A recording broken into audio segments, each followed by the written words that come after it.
Amici biker, bentrovati! In questo video voglio trattare il tema della guida. Quale dovrebbe essere lo stile di guida più appropriato per condurre una motocicletta su strada? Se siete interessati ad ascoltare qualche suggerimento, restate con me su Crazy Rider Italia. La prima cosa da considerare è la corretta posizione in sella. L'armonia dei movimenti, come la diversa distribuzione del nostro peso, influiscono direttamente sul comportamento della motocicletta. Un pilota capace dovrebbe essere in grado di adattare il proprio stile di guida, sia per un diverso comportamento della ciclistica, sia per le diverse caratteristiche di un tracciato. Anche se le moto più moderne hanno molti aiuti elettronici, continuano a guidare vecchio stile. La loro presenza può aumentare la sicurezza in alcune circostanze, tuttavia tendo a non dare a loro troppa fiducia. Prendendo in esame uno stile di guida che personalmente ritengo efficace su strada, voglio cercare di mettere in evidenza gli errori più comuni. Ora vi spiego come mi comporto in ogni singolo frangente. Durante una forte accelerazione con partenza da fermo, carico l'avantreno piegando le braccia e flettendo il busto in avanti. Il bacino lo porto il più vicino possibile al serbatoio. In movimento invece, per effettuare una forte accelerazione, cerco un punto di appoggio sulla sella. La presa sul manubrio si fa più forte e gli addominali più contratti mantengono una leggera flessione in avanti del busto. Durante la marcia sul dritto, pur mantenendo un passo turistico, il posizionamento dei piedi sulle pedane è quasi sempre arretrato.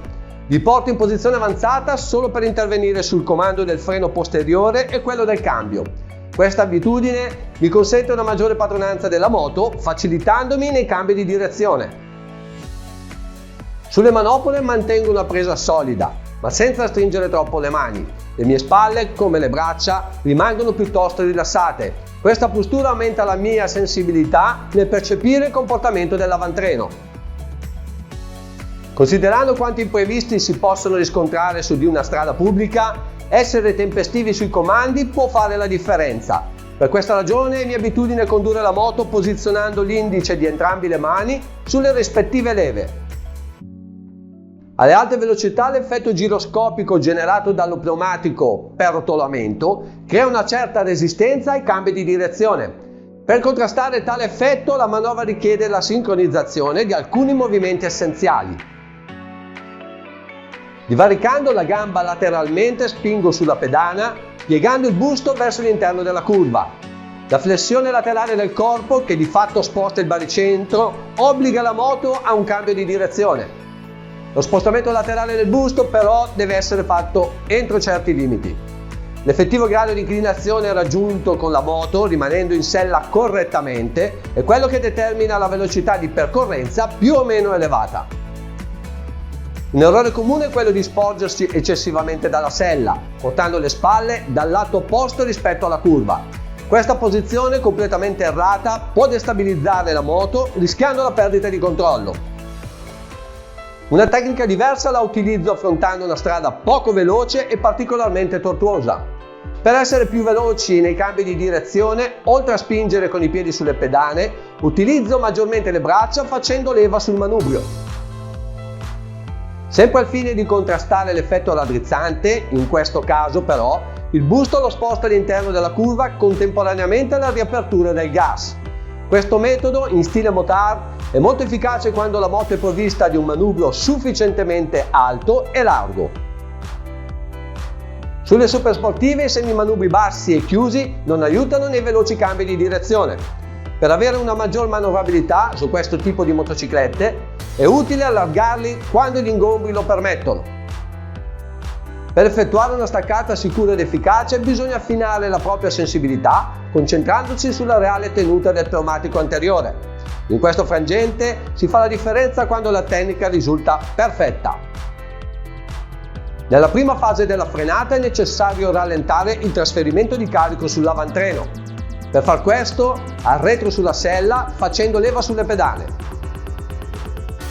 Eseguo la frenata in due tempi.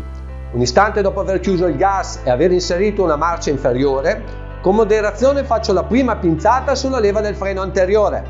In questa fase di rallentamento espongo maggiormente le spalle al vento, stringendo le gambe al serbatoio. Nella seconda fase aumento con decisione la pressione sulla leva del freno anteriore. Contemporaneamente sfrutto appieno il freno motore con delle scalate ravvicinate.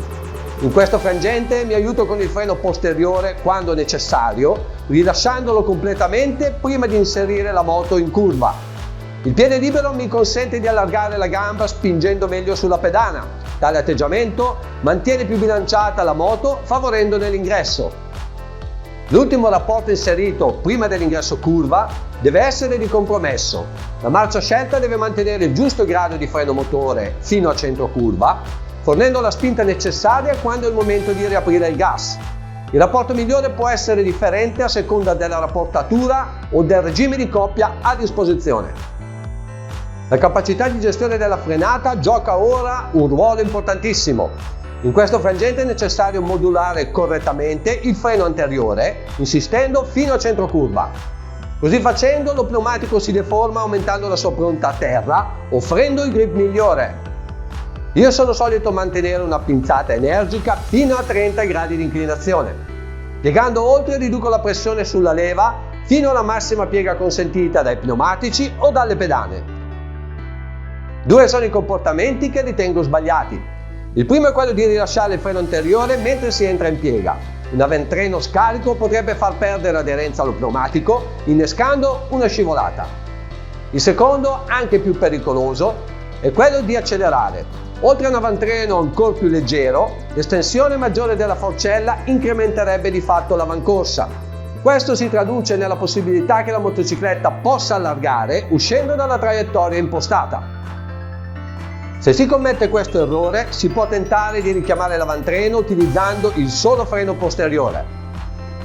L'intervento viene meglio controllato se non si chiude completamente il gas. Evitate in ogni modo di pinzare con il freno anteriore a moto già piegata. Un raddrizzamento improvviso della stessa potrebbe portare a fare un dritto. Per poter riaprire il gas con decisione, uscendo da una curva tendenzialmente chiusa e con una marcia corta inserita, utilizzo una tecnica particolare. Ora vi spiego come ottengo un effetto fionda alla riapertura del gas. Quando mi trovo in prossimità dell'uscita, anticipo la riapertura del gas al rilascio completo del freno anteriore. La perfetta sincronizzazione di questi due passaggi migliorano il controllo della moto, facendola schizzare fuori dalla curva. Inoltre la forcella, che in questo modo ritarda la sua completa estensione, mi consente di mantenere una traiettoria più stretta. Quando si percorre una curva ad ampio raggio, le forze in gioco sono diverse. La spinta laterale che si produce, per effetto della forza centrifuga, non necessita di creare quelle forze che tengono la moto incollata a terra. Le forze a cui faccio riferimento sono quelle prodotte longitudinalmente, nella fase di accelerazione o frenata. Anche la spinta ottenuta dal motore alla riapertura del gas, con le marce più alte inserite, risulta meno incisiva. Queste condizioni portano a un approccio e a tempistiche leggermente diverse. Seppur qualcosa può risultare più facile, altre risultano assai più impegnative. Alle alte velocità il lavoro si fa più duro nel trovare, con il corpo, il bilanciamento per direzionare la moto. Se vi trovate ad affrontare tale difficoltà, è chiaro che state viaggiando a una velocità nettamente superiore a quella consentita su strada. Andare oltre vorrebbe dire allontanarmi dal tema che ho voluto trattare in questo video. Nella speranza di aver dato qualche consiglio utile, soprattutto a quei motociclisti bisognosi di fare esperienza, vi invito a iscrivervi per non perdere il prossimo appuntamento con Crazy Rider Italia. Alla prossima!